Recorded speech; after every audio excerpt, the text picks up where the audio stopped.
जहाँकि official website रही swayam.odisha.gov.in रे क्लिक कला परे देखंतु रजिस्ट्रेशन ऑप्शन शो करिवो। तो रजिस्ट्रेशन ऑप्शन शो कला परे आपनको सामने रे एई भली रजिस्ट्रेशन फॉर्म जाके आसीबो। तो से रजिस्ट्रेशन फॉर्म रे प्रथमे आपनको रहिबो अंचल चयन करंतु। तो अंचल प्रथमे हम ग्रामांचल चूज करिबा। तापर रहिछि जिल्ला। तो एठारे जिल्ला मु चूज करूछि जनकर आवेदन करूछि तांकर जिल्ला चूज कली। तापर ब्लॉक धा रहिछि ब्लॉक मध्ये एठारे मु देली। ब्लॉक दे साला परे परवर्ती ऑप्शन आपनको रहिबो ग्राम पंचायत। तो ग्राम पंचायत एठारे चूज करिवे। तो ग्राम पंचायत चूज कला परे देखंतु ग्राम। तो सेही भली हमर आपनको पंचायत रो ग्राम आपन चूज करिवे। चूज कर साला परे आपनकर पोस्टल पिन आपनको दबा पई कहबो। तो पोस्टल पिन देखंतु एठारे आपन क्लिक कला परे बहुत सारा कमेंट मध्ये करथिले ऑनलाइन आवेदन करबा समय एठारे आपनको पोस्टल पिन शो करनथिला। तेनु सेही समय आपन मोबाइल को टिके रोटेट करिवे। रोटेट कला परे एठी आपनकर जाकी रहिछि पोस्टल पिन एंटर करिवे। तो देखंतु पोस्टल पिन एंटर करिवा। पोस्टल पिन एंटर कर साला परे जाकी आपनकर नाम बापांकर नाम मांकर नाम जाकी डिटेल्स अछि आपन एठारे समस्त डिटेल्स दे सारिबे। दे साला परे आपनकर भिन्नक्षम थिले हां कि ना ऑप्शन ले क्लिक करिवे। तापर देखंतु एठी आपनकर जाकी ऑप्शन रहिछि जन्म तारीख। तो आपनको आधार कार्ड रे जो जन्म तारीख अछि आपन से जन्म तारीख देबे। जन्म तारीख दे साला परे एठारे मोबाइल नंबर आपन माने चेष्टा करिवे आधार नंबर सहित जो मोबाइल नंबर लिंक थिबो सेही नंबर दबा पई। नहले आपन जे कोनोसी मोबाइल नंबर देले भी चलिबो। तो आधार नंबर एठारे एंटर करिवे। आधार नंबर एंटर कर साला परे सबुठु गुरुत्वपूर्ण अपडेट जहाँकि काली आपण मानक सहित उद्यम रजिस्ट्रेशन केमिति हुए से वीडियो रे आपण माने देखिथिबे। उद्यम सर्टिफिकेट तयारी कर साला परे आपण मानक पाखको गुटे उद्यम रजिस्ट्रेशन नंबर आसीथिला। से उद्यम रजिस्ट्रेशन नंबर आपण एठारे एंटर करिवे। एंटर कर साला परे परवर्ती समय रे जाकी ईमेल आईडी।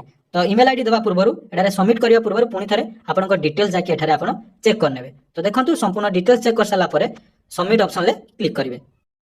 तो सबमिट ऑप्शन ले क्लिक कला परे देखंतु आपनका सामने रे जो मोबाइल नंबर आपन सेटारे एंटर करथिले सेही मोबाइल नंबर को आपनकर 4 डिजिट रो एक वेरिफिकेशन कोड आसीबो। तो वेरिफिकेशन कोड आपन एटारे एंटर करिवे। एंटर कर साला परे वेरीफाई ऑप्शन ले क्लिक करिवे। देखंतु एप्लिकेंट रजिस्टर्ड सक्सेसफुली अर्थात आपनकर जाकी पंजीकरण हे गला। पंजीकरण हे साला परे पुनी थरे आपन जो एप्लिकेंट लॉगिन ऑप्शन प्रथम साइट रे पुनी थरे आपन निजर आधार नंबर देई जाकी ओटीपी माध्यम रे आपन आउ थरे लॉगिन करिया पई पड़िबो। तो देखंतु टिके आपण मानको धैर्य धरिबा पई पड़िबो कारण ओटीपी आसीबारे जेहेतु बहुत सारा ऑनलाइन आवेदन होची तेनु ओटीपी आसीबारे सामान्य जाकी प्रॉब्लम हेई पारे। तो देखंतु वर्तमान ओटीपी आसी गला। ओटीपी आसला परे पुनी थरे वेरीफाई ऑप्शन ले क्लिक करिवे। तो वेरीफाई ऑप्शन ले क्लिक करा परे देखंतु एठारे एप्लिकेशन फॉर्म जाकी आवेदनकारी को विवरणी प्रथमे रहिछि व्यवसायिक प्रतिष्ठान अर्थात आपण कोन पई जाकी जो प्रतिष्ठान करिबा पई चाहउचंती नूतन बा नुवा करी करिया पई चाहउचंती बा जोटा अछि ताकू बढ़िया पई चाहउचंती। तो जेहेतु हम नुवा करिया पई चाहउचु तने नूतन ऑप्शन ले क्लिक करिवे। तापरे जो व्यवसाय रो वर्ग आपण जते बेले ऑनलाइन आवेदन करथिले उद्यम सर्टिफिकेट रे सेठारे हमें चूज करथिलु जाकी सर्विस अर्थात हमर कंप्यूटर सर्विस दवा पई हमें सेटा आवेदन करथिलु। तो आपनकर सुविधा अनुसार आपण एठारे जाकी चूज करिवे। तापरे रहिछि व्यवसाय रो उपवर्ग अर्थात आपण जो सेवा दवा पई चाहउचंती सेला केउ प्रकार सेवा एठी देखंतु जेहेतु हमर कंप्यूटर सेंटर थिला बहुत सारा रहिछि। तो हमें जेरॉक्स एंड लैमिनेशन ऑप्शन ले क्लिक करछु। क्लिक कला परे एठी रहिछि व्यवसाय रो पूर्णांग विवरणी 100 शब्द मध्ये लेख आपण लिखि परिबे जे आपण कोन पई लोन नवा पई चाहउचंती एवं आपण मानको लोन लो कोन आवश्यकता रहिछि बा ऑनलाइन जहां भी आपण करिया पई चाहउचंती डिटेल्स देबे। तापर देखंतु बैंक विवरणी। तो बैंक विवरणी रे एठी आपणकर किछि हाथ गणती बैंक अर्थात तांको सहित जो माने लोन दवा पई इच्छुक अछंती राज्य सरकार को तरफ रु सेही परि केतोटी बैंक रो जाकी ऑप्शन आसीबो। तो सेही अनुसार आपण मानकर बैंक तो मो कानारा बैंक एवं जाकी शाखा एवं आईएफसी कोड एठारे एंटर कर दउची। आईएफसी कोड एंटर कर साला परे आपन को एठारे bank account number option show करिवो। तो जो बैंक अकाउंट नंबर आपण उद्यम सर्टिफिकेट रे देथिले सेही बैंक अकाउंट नंबर एठारे देबे। देई साला परे देखंतु आपण कोन बैंक रो ऋण नेबे से भली केउ बैंक रो आपण ऋण नवा पई चाहउचंती ता मध्ये से सेम ऑप्शन कले भलो हबो। तापर देखंतु एबे आसिला शेष पर्याय रे आपन को डॉक्यूमेंट रो अपलोड करियार पड़िबो। तो डॉक्यूमेंट कोन कोन रहिछि देखंतु प्रथम ऑप्शन रहिछि जाकी पासपोर्ट साइज फोटो तापर रहिछि आधार कार्ड तारे बयस प्रमाण पत्र आकार रे आपण आधार कार्ड दे पारिबे वोटर आईडी दे पारिबे पान कार्ड दे पारिबे बा 10वीं श्रेणी बोर्ड सर्टिफिकेट आपण दे पारिबे। एवं देखंतु पीडीएफ आपण मानको पीडीएफ साइज रे जाकी 200 केबी रु तळकू दवा पई पड़िबो।